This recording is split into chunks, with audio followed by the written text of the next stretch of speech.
Pag pinasok mo ang isang negosyo, na di mo alam ang pasikot-sikot nito, lugi. Sa basketball naman, pag di mo pinag-aralan ang laro ng kalaban, talo. Ganon din pagdating sa sex at reproductive health. Alam mo dapat ang ginagawa mo. Para mas maintindihan mo ito, samahan mo na si Mrs. pag nagpatingin siya sa health center. Reproductive health. Alamin sa health center. Pag may kaalaman, mas liligaya ang buhay mag-asawa.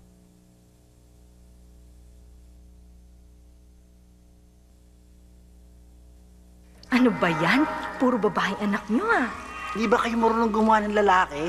Aba, Ibiang, ang isang manugang ko, may lalaki na magdadala ng apelyido natin.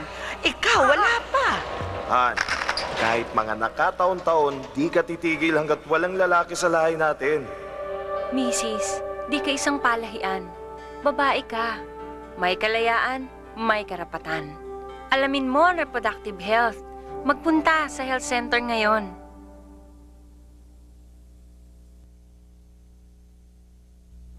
Kinamtok ng mister ko kahit lasing siya.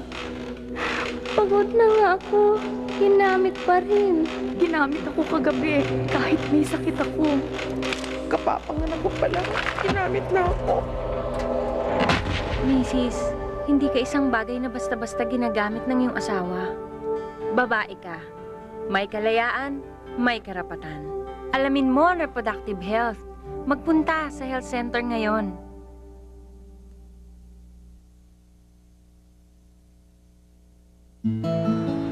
Saan ka man ang galing?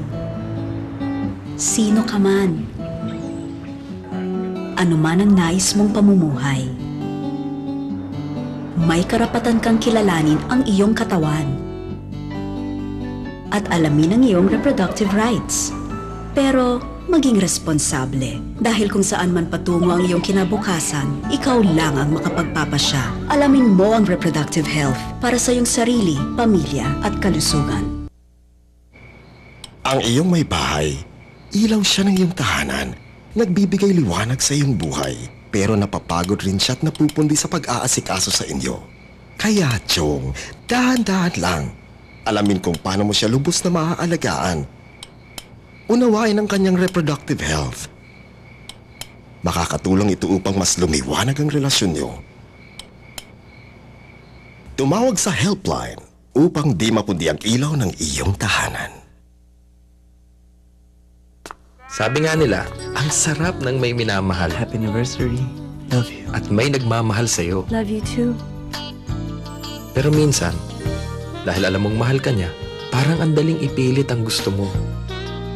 Pero Chong, pag sinabi niyang, Wag. Wag. Huwag. pakinggan mo naman. Respetuhin mo ang karapatan niya bilang isang babae. Unawain mo ang tungkol sa reproductive health. Tumawag sa helpline. Sorry.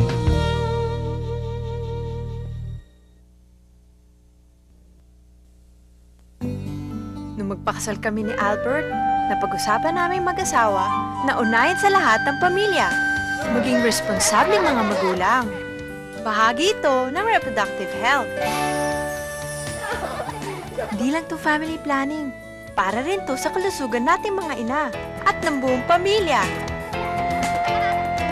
Alamin niyo ang reproductive health.